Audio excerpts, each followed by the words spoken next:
November 25, 1940. Hatfield Aerodrome lies under a pale winter sun.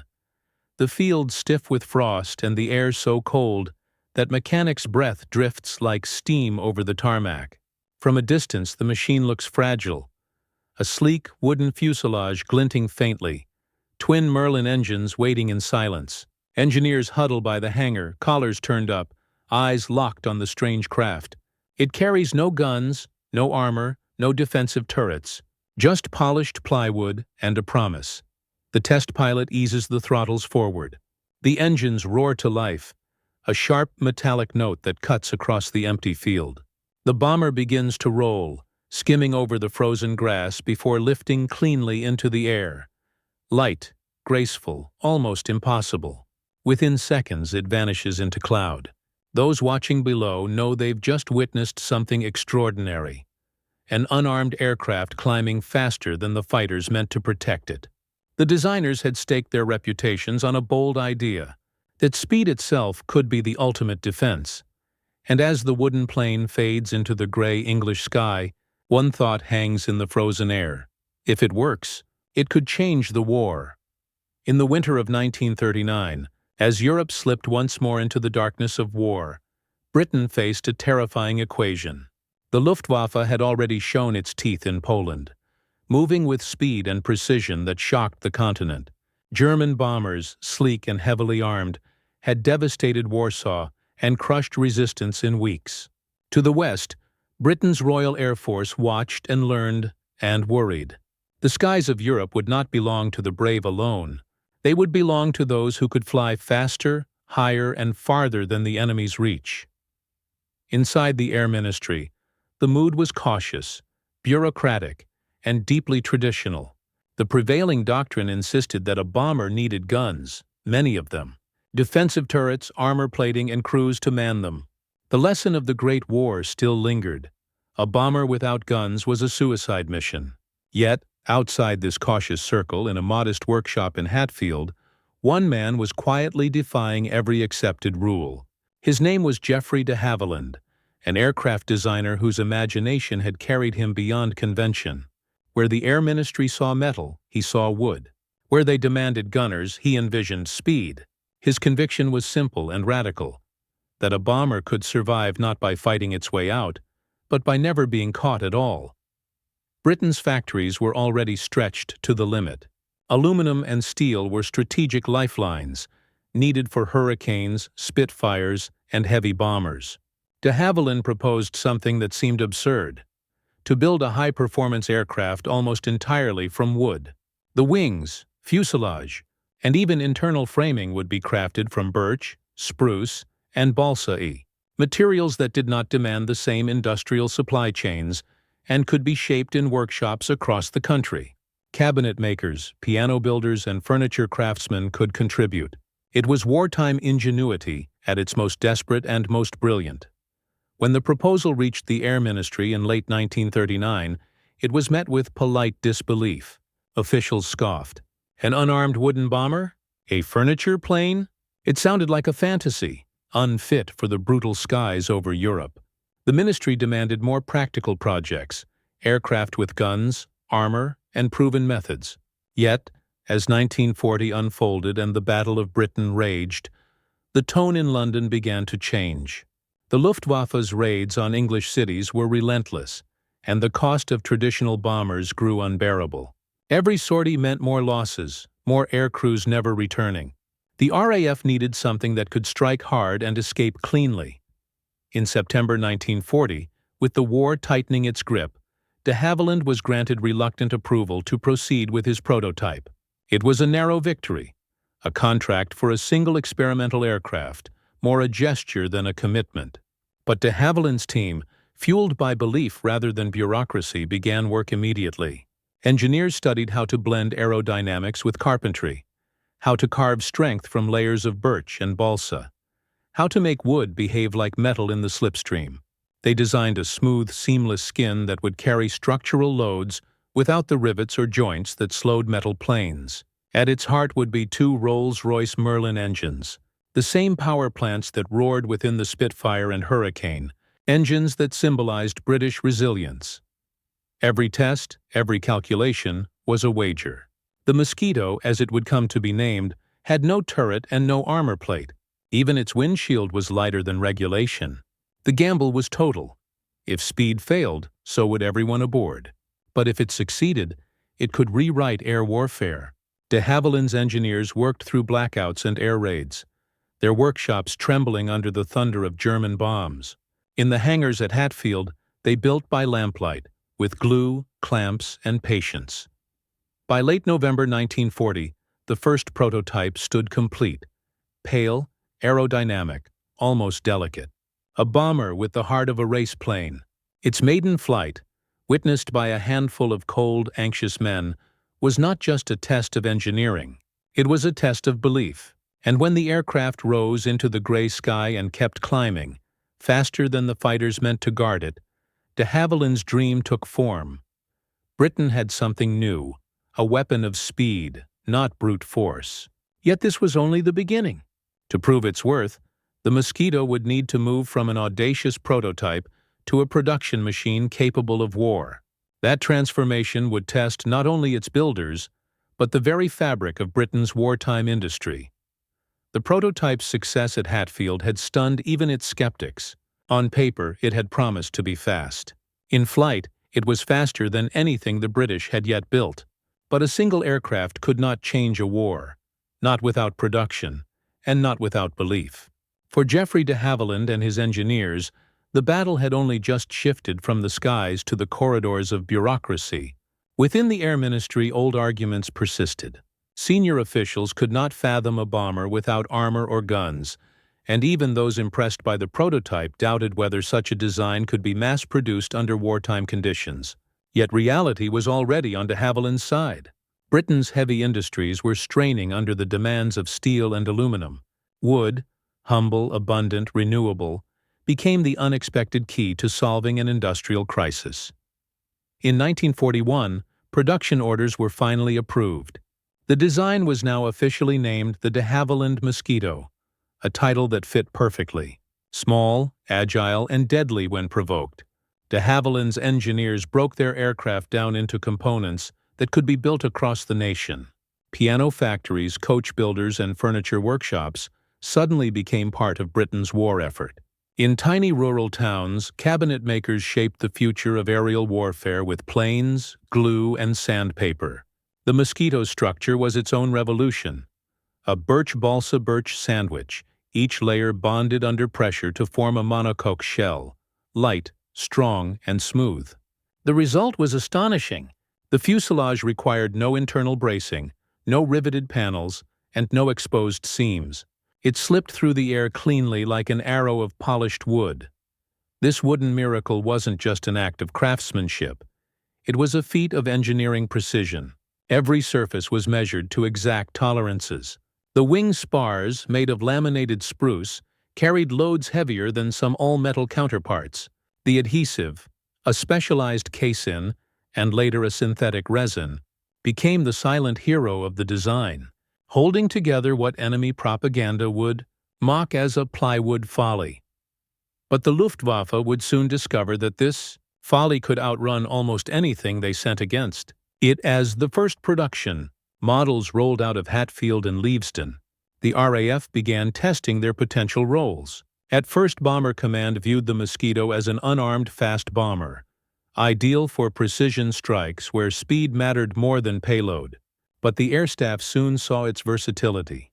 With minor modifications, it could carry cameras instead of bombs, becoming one of the finest photo reconnaissance aircraft of the war. Its speed and altitude allowed it to photograph enemy ports, factories, and fortifications deep inside occupied Europe, often returning without a scratch. Within months, other variants followed. A night fighter armed with radar and cannons, an intruder hunting German bombers over their own airfields, and later, a pathfinder guiding heavy bombers to their targets with flares dropped from the darkness. Behind this success lay a network of quiet genius. De Havilland's factory teams worked side by side with Rolls-Royce engineers to optimize the twin Merlin engines for maximum performance. Early versions used the Merlin 21 and 23. Later ones, The Merlin 61 and beyond, delivering over 1,400 horsepower each. Combined with the aircraft's lightweight frame, this gave the Mosquito extraordinary agility. In test flights, it exceeded 380 miles per hour, faster than most German fighters of the early war years. It could climb quickly to over 30,000 feet and sustain long-range missions with remarkable efficiency. For an aircraft made of wood and glue, it defied every stereotype of fragility. Yet the production miracle wasn't without struggle. The very nature of its distributed manufacturing meant that hundreds of small shops had to maintain precision standards fit for aviation. Each half-shell fuselage, each spar and panel, had to meet identical tolerances or the aircraft would fail in assembly. The craftsmen learned by doing, often with minimal formal training, guided by de Havilland's roving quality inspectors who traveled by train and truck to remote workshops. Every finished piece was stamped and numbered, then shipped to central assembly sites where the parts came together in silence and secrecy. By 1942, the Mosquito was more than a plane. It was a symbol of British adaptability. Where steel had been scarce, wood had delivered victory in design. As the first operational squadrons began to form, whispers spread among air crews. A new machine had arrived, one that could fly higher and faster than the Luftwaffe could reach. Pilots who first climbed into its cockpit spoke of the sensation as surreal. The hum of the twin Merlins, the vibrationless glide, the clean responsiveness of its controls. It felt alive, almost eager to fly. And above all, it carried something rare in war, a sense of hope. Soon, that hope would be tested in combat. Across the Channel, in the occupied cities of France and the industrial heartlands of Germany, the Mosquito's shadow would begin to appear, swift, silent, and untouchable. It was time to prove that the engineer's promise was no empty boast. The Nazis would soon learn what it meant to chase a ghost in the sky. For the men who flew the Mosquito, it was more than a machine. It was a paradox. A bomber without guns, a weapon made of wood, a design that seemed too light for the brutal skies over Europe. Yet once in the cockpit, those doubts vanished. Pilots described the feeling as liberation. The Mosquito didn't lumber or groan like the heavy four-engine bombers that filled the skies of England. It leapt forward, sleek and eager, responsive to every touch. Its flight controls were crisp, its engines smooth, and its frame, though made of birch and balsa, felt solid and alive. Many crews were hand-picked, selected for precision and nerve rather than brute courage. They operated in pairs, pilot and navigator, each man deeply reliant on the other. The confined cockpit fostered a bond closer than brotherhood. Missions demanded silence, trust, and timing, measured to the second. When they thundered across the Channel at treetop height, both men knew that one mistake, a single misjudged gust or a delayed turn, meant instant death. But for those who flew it, the Mosquito inspired confidence unlike any other aircraft. Crews spoke of how, in the glow of the instrument lights, the plane seemed to wrap around them, becoming almost an extension of their own will. The danger was relentless, yet so was the exhilaration. Many veterans later admitted that they would have chosen the Mosquito over any other aircraft. It was fast enough to dodge flak, strong enough to endure low-level turbulence, and graceful enough to make flying feel pure again. Not just survival, but mastery. In an air war dominated by roaring engines and metal thunder, the quiet hum of a wooden bomber carried a strange kind of poetry. The Mosquito's brilliance lay not in complexity, but in simplicity, an elegance of design that defied wartime convention. At a time when aircraft grew heavier with each new version, burdened by turrets and armor, Geoffrey de Havilland went in the opposite direction. Every ounce saved meant speed gained. Every curve of the fuselage was sculpted to minimize drag. Even its surface finish was revolutionary. The seamless plywood skin acted as both structure and aerodynamic shell, avoiding the riveted joints that created turbulence on metal aircraft. Its twin Rolls-Royce Merlin engines, arguably the finest, piston engines of the war, gave it the heart of a fighter. With over 1,400 horsepower each, the Mosquito could accelerate like a Spitfire, climb faster than most interceptors, and cruise comfortably at 30,000 feet. The engineers refined propeller pitch and exhaust flow to squeeze every possible knot of speed. In test conditions, the aircraft touched 400 miles per hour, a number almost unthinkable for a bomber in 1941. The wooden structure brought unexpected advantages. It absorbed vibration, making the aircraft stable and silent at high speeds. Its materials were immune to radar reflection in an era when early detection systems were spreading across Europe, a coincidence that gave it a primitive form of stealth. Repair crews found it forgiving, battle damage that would cripple a metal. Aircraft could often be patched with simple tools and carpentry. And in a nation short on metals, the Mosquito's wooden frame conserved critical resources for the Spitfires and Lancasters that needed them most. The design became an engineering doctrine in itself: efficiency as strength, speed as protection. In the grim arithmetic of war, tactics often mattered more than technology. The Mosquito's creators understood this from the start. Its advantage lay in its ability to dictate the terms of engagement. While heavy bombers crawled through flak corridors at night relying on formation defense, Mosquito crews struck in daylight, alone or in small groups, using speed and precision as their shield. They flew low, skimming rivers and valleys, using terrain to mask their radar profile. By the time ground observers spotted them, they were gone. Bomber Command soon realized that the Mosquito opened entirely new dimensions of warfare. It could strike at times and places previously deemed impossible, high-value targets deep inside occupied Europe, where larger bombers couldn't reach undetected. They attacked submarine pens, power stations, and Gestapo headquarters. Some missions were timed to the minute, such as raids coinciding with Nazi broadcasts or military parades, designed to humiliate the enemy in public view.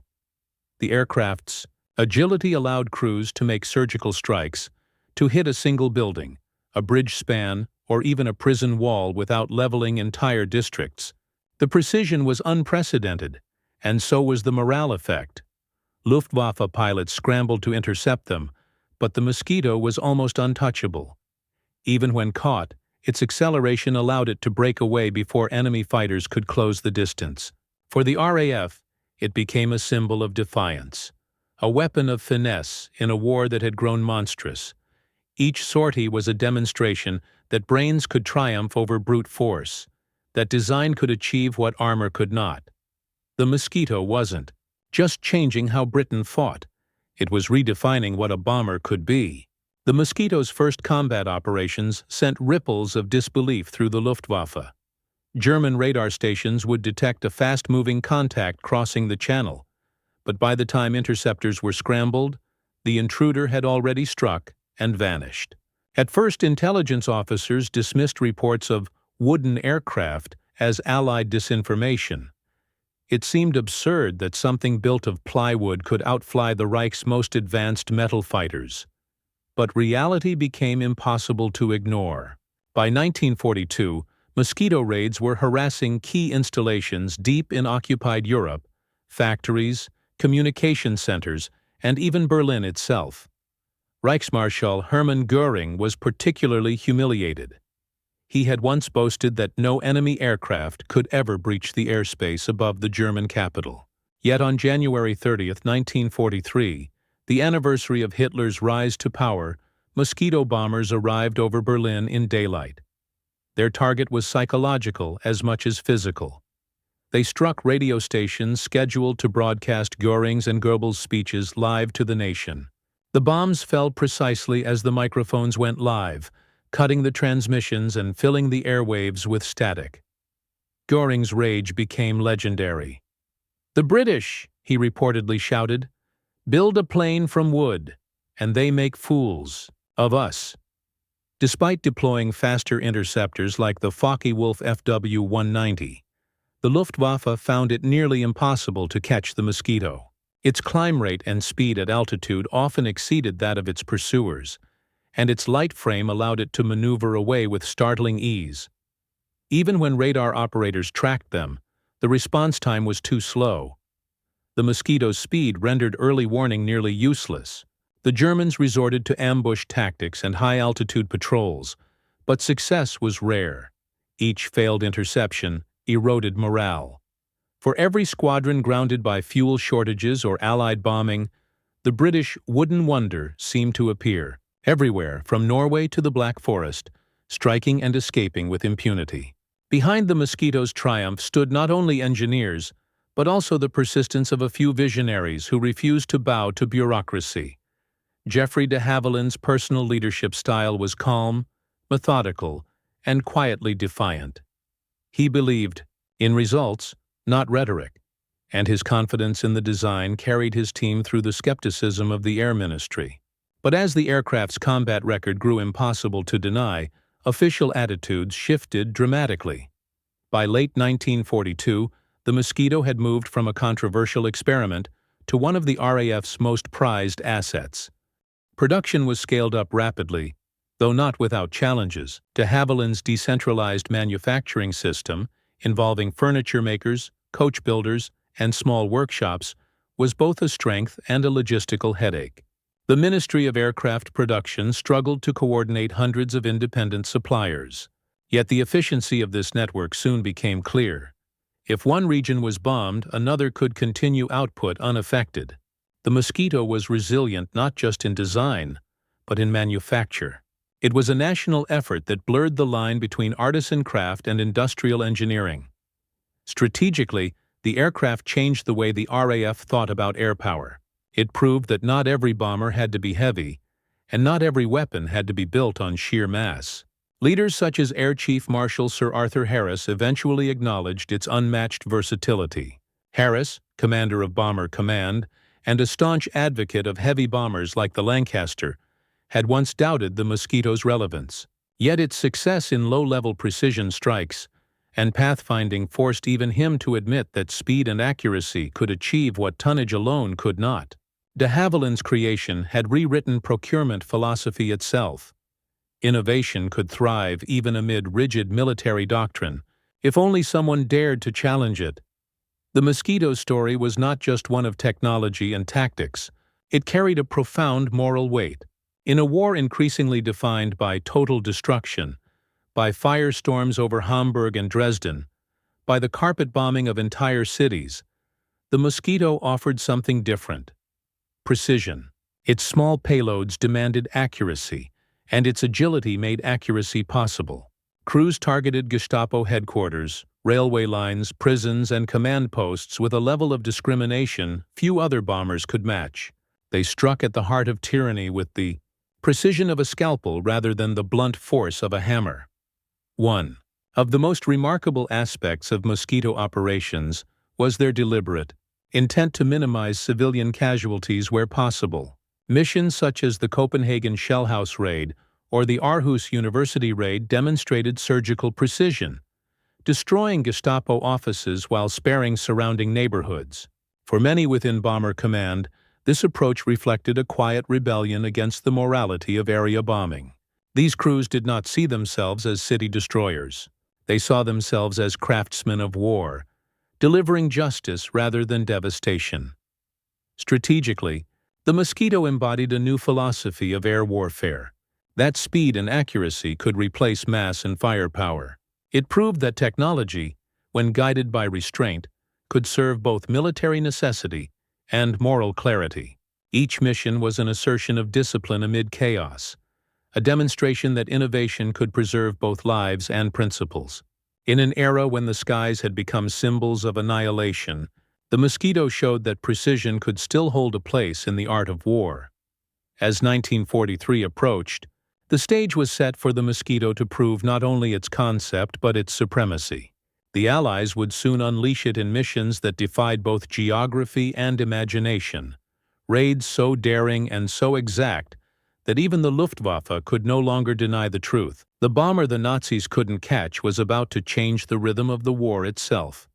By 1943, The Mosquito had evolved from an experiment into a symbol, sleek, quiet, and devastatingly effective. It had flown reconnaissance missions across France, bombed enemy installations in Norway, and harassed German communications in the Netherlands.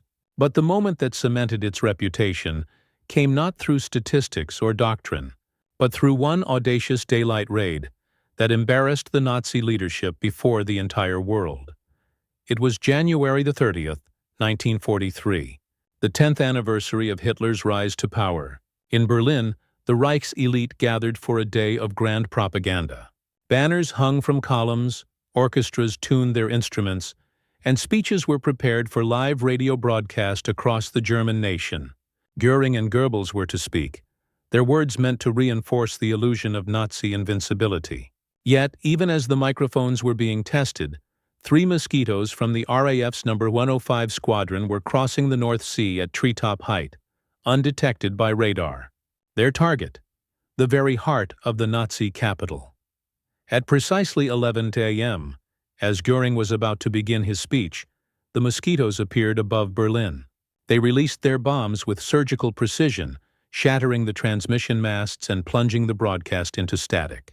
The air raid sirens wailed across the capital, and the audience scrambled for cover. A few hours later, when Joseph Goebbels prepared to deliver his own speech, another wave of Mosquitoes struck again, this time over the radio station where his voice was to be broadcast. For the first time in years, the Nazi leadership was publicly humiliated, their propaganda machine silenced by an aircraft they had called a fantasy. The effect was electric. Göring's fury became the stuff of legend. "The British have a plane made of wood," he raged. "They make it faster than our fighters and they call us fools." It was not just his pride that had been attacked, but the myth of German technological superiority. The Mosquito had slipped through their defenses and struck at the heart of the regime, not with brute force but with timing, intelligence, and precision. For the crews who flew that mission, it was the ultimate validation of their faith in the machine. They returned home unscathed, their aircraft barely scratched, their navigation flawless. The newspapers in Britain celebrated the raid as a triumph of ingenuity over arrogance. But for Bomber Command, this was only the beginning. The Mosquito had proven that no target was beyond reach, no fortress too heavily defended. It had rewritten the laws of engagement. The next great test came just over a year later, in February 1944, with one of the most daring and controversial low-level raids of the war, Operation Jericho. Deep in occupied France, the Amiens prison held hundreds of French resistance members, condemned to execution by the Gestapo. The prisoners' allies in Britain pleaded for a rescue. Conventional bombing would have killed everyone inside. But the Mosquito's precision offered a desperate alternative. A surgical strike to breach the prison walls at the exact moment of day when guards were least alert. On the morning of February 18, 1944, under leaden winter skies, the crews of No. 487, New Zealand, and No. 464, Australian squadrons gathered at Hunsdon Airfield. They were briefed in whispers: altitude, timing, release angles, even sun position. Every second mattered. The plan demanded perfection. Drop bombs low enough to shatter the walls, yet high enough to survive the blast. At 12 house noon, the first wave crossed the French coast at 50 feet, barely above treetops, engines echoing down frozen valleys. Snow blew across the fields as the formation approached Amiens. The Mosquitoes roared over the prison at barely 10 meters above the ground. Their bombs struck the outer walls precisely where intended, collapsing sections large enough for prisoners to escape. One aircraft was hit and crashed nearby. Others pressed on, completing their runs despite heavy flak. The second wave targeted the guard barracks, eliminating the sentries before they could react. Within minutes, chaos erupted inside the prison. Resistance fighters and political detainees began fleeing through the holes in the walls, into the white fields beyond. By the time the last Mosquito banked for home, Amiens was a plume of dust and snow. The raid had freed over 250 prisoners, though many others were killed or recaptured, and some RAF crews never returned. Debate about the mission's necessity would continue for decades. But its audacity could not be denied. The Mosquito had once again achieved what had seemed impossible: a precise, daylight strike deep in occupied territory, carried out with minimal forces and maximum impact. These missions, Berlin and Amiens, were more than operations. They were statements. They declared that the Allies no longer fought on the defensive. They demonstrated that intelligence, timing, and design could defeat even the most fortified enemy. Each raid struck at German confidence as surely as any bomb struck concrete. As 1944 unfolded, Mosquito squadrons were flying hundreds of sorties each week, photo reconnaissance over the Ruhr, pathfinding for heavy bombers, intruder missions against night fighter bases. Everywhere it went, the same pattern repeated. German interceptors scrambled too late, radar screens blurred, and flak gunners fired into empty sky. The bomber that the Nazis couldn't catch had now become the one they couldn't escape. But the Mosquito's story was still ascending. Ahead lay its ultimate phase, when it became not just the fastest bomber, but one of the most versatile combat aircraft of the entire war. From precision raids to night interception, from espionage photography to escort duties, the wooden aircraft would soon dominate every corner of the air war. By the spring of 1944, the de Havilland Mosquito had evolved far beyond its original purpose. What began as an unarmed fast bomber had become a multi-role marvel, a chameleon of the skies. It was the RAF's photo reconnaissance scout, its night fighter, its pathfinder, and sometimes its avenger. Each variant carried the same wooden soul but a different mission.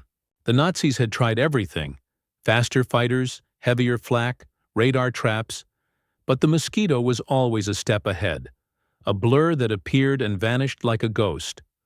At dawn over the North Sea, reconnaissance Mosquitoes would lift off from English fields and vanish eastward into the haze. They flew alone without escorts, at altitudes above 30,000 feet, where contrails drew thin white scars across the blue. Cameras replaced bomb bays. The men inside worked in silence, trusting the machine's speed to shield them. Over the Ruhr, over Hamburg, even over Berlin, they snapped thousands of frames that revealed factories, rail lines, and V-weapon sites hidden beneath camouflage nets. Their photographs guided the Allied bombing campaign, giving planners a clarity the enemy could never match. The Luftwaffe called them spook flights. Pilots who tried to intercept them returned angry and empty-handed, their engines overheated, their guns unfired. In the intelligence rooms of London, those silent images, captured by men flying unarmed planes of wood, reshaped the entire map of the war. But the Mosquito's dominance didn't end in daylight. When darkness fell, other squadrons took to the air. Night fighter Mosquitoes, equipped with radar sets that turned black skies into hunting grounds. They climbed above the bomber streams, patrolling the routes German night fighters used to attack British heavies. With 4 20mm cannons and 4 303 machine guns in the nose, these Mosquitoes became predators of the night. They hunted Junkers 88s and Heinkel 219s with quiet precision, intercepting them before they could close on the lumbering Lancasters and Halifaxes. Often the first sign the German crews had of danger was the streak of cannon fire tearing through their wings. The Mosquito's kill-to-loss ratio in night fighting was among the highest of the war, transforming it from prey to hunter.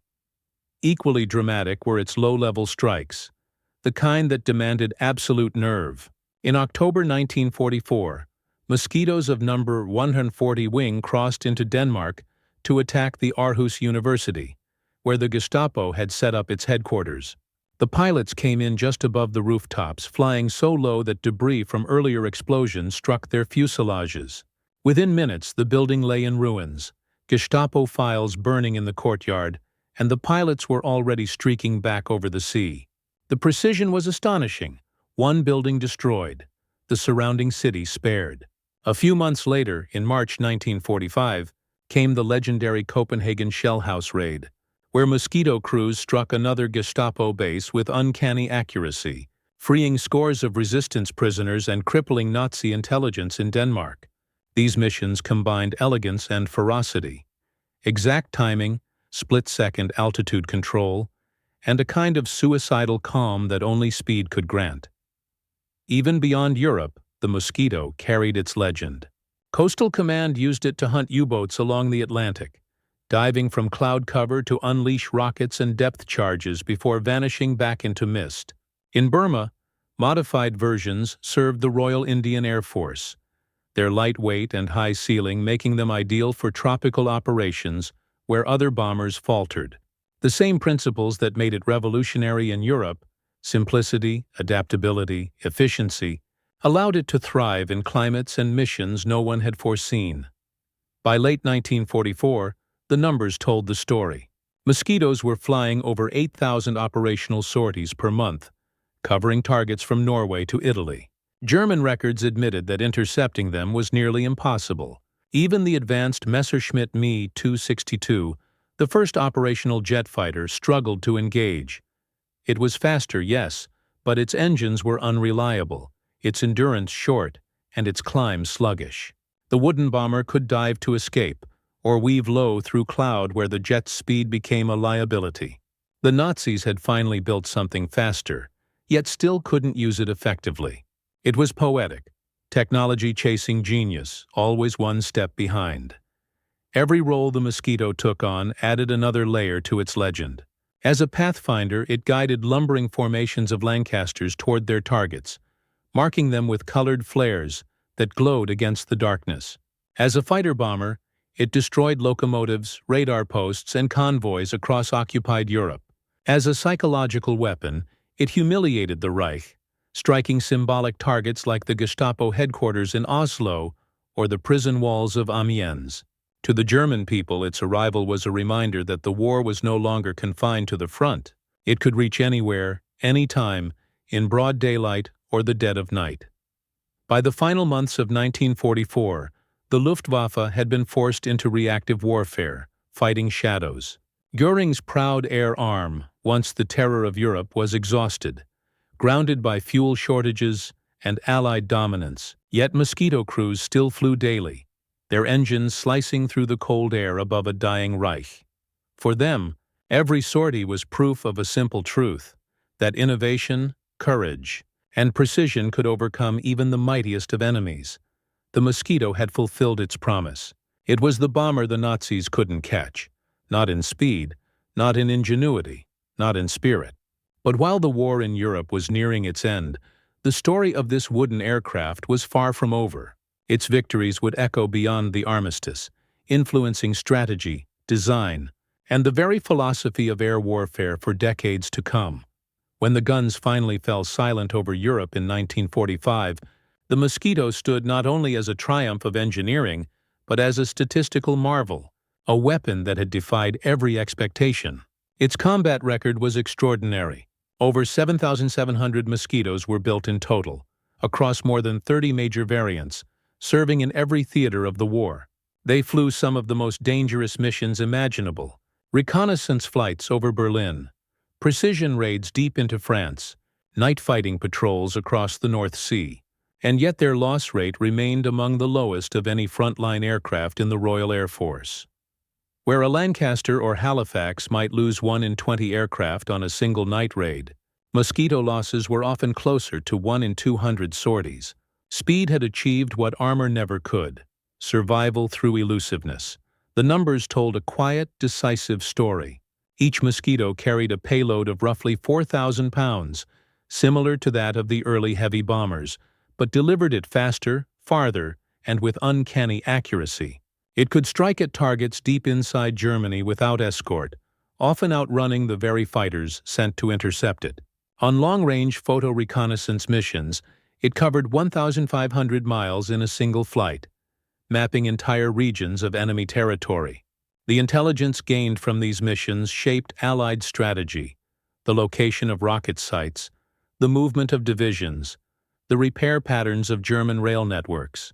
The Mosquito's cameras, not its bombs, often inflicted the deepest wounds. For Bomber Command, the aircraft became a quiet revolution in efficiency.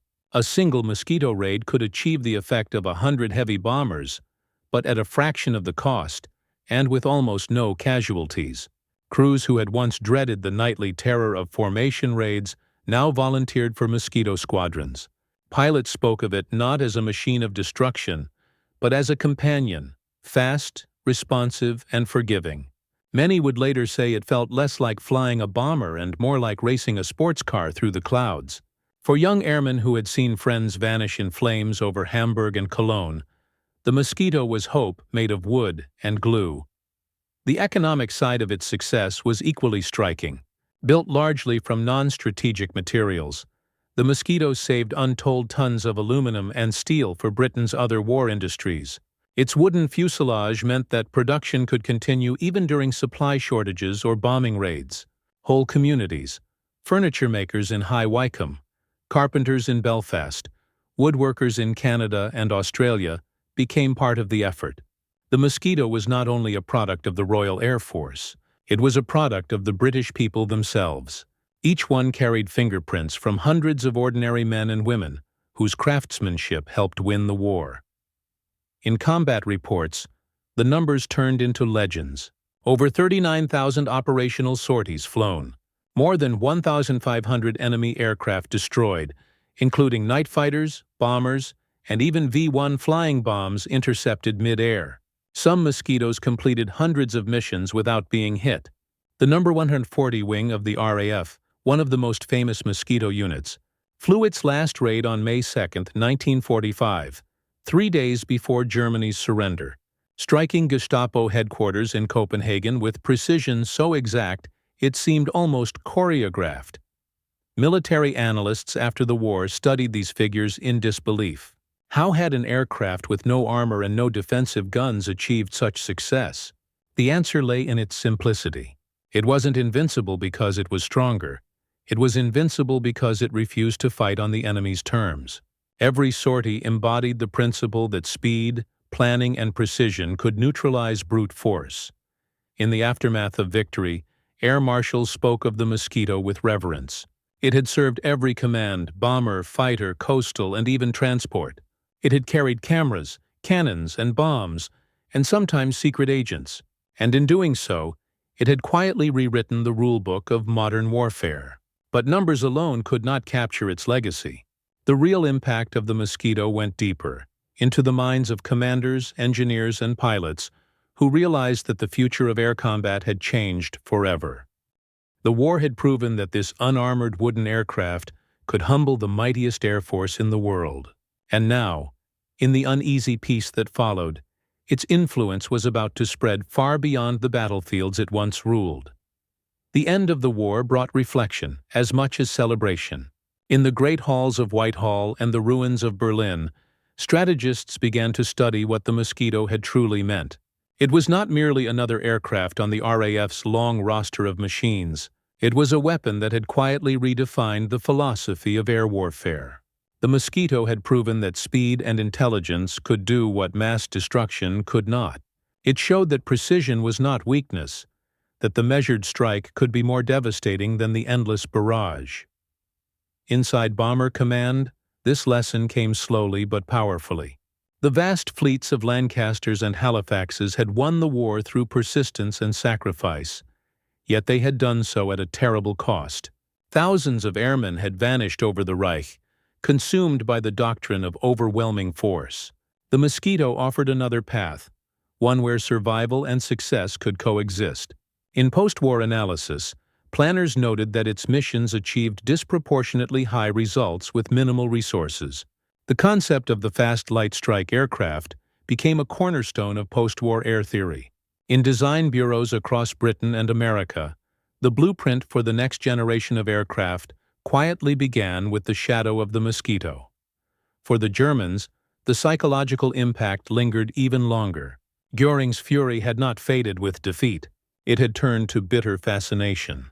His own engineers had tried to replicate the idea with late war projects like the Heinkel He-219 and the Arado R-234, but none could match the Mosquito's balance of speed, simplicity, and reliability. German pilots who had once mocked the wooden toy came to fear its sudden appearance in the sky. A flash on the horizon, then silence, then explosion. Even the jet-powered Messerschmitt Me-262, touted as the wonder weapon that would reclaim German air superiority, failed to catch it with consistency. The Mosquito had exposed a truth that haunted the Luftwaffe's legacy. The most dangerous weapon was not always the most advanced, but the one that best understood the art of efficiency. Among Allied crews, the aircraft's reputation bordered on myth. Veterans spoke of it with reverence, not because it was invincible, but because it made them feel human again in a war that often stripped men of that feeling. Pilots described flying it as freedom in motion, a momentary release from the grim arithmetic of survival. They could see the curvature of the earth from 30,000 feet, or skim the treetops at 100 feet, feeling the rush of the world around them. For many, the Mosquito restored the sense that flying could still be noble, an art, not merely a duty. Its influence extended beyond the RAF. In the early years of the Cold War, nations from Canada to Australia, Norway to Israel, continued to fly Mosquitoes. The aircraft carried mail, reconnaissance cameras, and sometimes even passengers. It became the backbone of post-war air forces that lacked the resources for heavy bombers, but still needed reach and reliability. And in Britain, the lessons it taught were written into the DNA of every new design that followed. The English Electric Canberra, the de Havilland Vampire, and even the jet-age interceptors that would one day patrol the skies of a divided Europe. Each of them carried in some measure the philosophy of the wooden wonder. But perhaps the most profound legacy was psychological. The Mosquito had proven that courage and imagination could coexist with restraint. It had fought a war of precision amid chaos, of control amid destruction. For a generation scarred by firestorms and loss, it became a symbol of what warfare might one day aspire to: effectiveness without excess, power with purpose. In an age when cities burned and technology often served terror, the Mosquito reminded the world that ingenuity could still serve humanity. As the war's smoke drifted away, one fact became clear to all who had lived through it. The promise Geoffrey de Havilland had made, to build a bomber the Nazis could not catch, had not been mere bravado. It had been prophecy. And in fulfilling it, he and his team had done more than win battles. They had redefined the very spirit of air combat. In the stillness that followed the Second World War, as hangars fell quiet and skies emptied of contrails, the Mosquito became more than a machine. It became a symbol. It represented what human ingenuity could achieve when guided not by arrogance, but by imagination. It had been built not from rare metals or impossible alloys, but from wood, the same material that had built homes, ships, and furniture for centuries. And yet that humble material had carried Britain's hopes across the skies of Europe. In the face of tyranny, when resources were scarce and the odds long, Geoffrey de Havilland and his team had proven that greatness often grows from simplicity. The Mosquito's story is not just about speed or success, it is about belief. The quiet defiance of engineers and craftsmen who refused to accept that progress must always mean more weight, more armor, more power. They trusted in precision and design, in the idea that the truest strength comes not from resistance, but from balance. Each sheet of birch, each layer of balsa, each rivet and engine note spoke of a faith that intellect could triumph where brute force could not.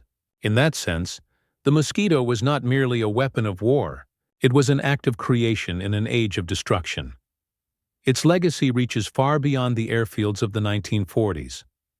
Every modern aircraft that values agility over armor, every design that prizes efficiency over excess, owes something to the lessons the Mosquito taught. It anticipated the jet age, the stealth age, even the precision age. It showed that technology, when guided by clarity of purpose, could achieve elegance, and that elegance could save lives. The Mosquito was proof that innovation born of necessity can become beauty in motion, and yet perhaps its greatest achievement lies in the hearts of those who flew it. For the men who sat in its narrow cockpit, surrounded by the hum of the twin Merlins, the war felt different. It was not just about destruction. It was about skill, courage, and the fragile line between life and loss. They returned from missions knowing that speed and precision, not brute violence, had kept them alive. In that truth lies the enduring grace of the Mosquito.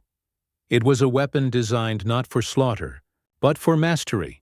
When history remembers the Second World War, It often recalls the great machines of power, the tanks, the battleships, the bombers that darkened the sky. Yet, in quiet contrast, the Mosquito endures as something more human, a testament to intelligence, restraint, and the audacity to believe that perfection need not be loud.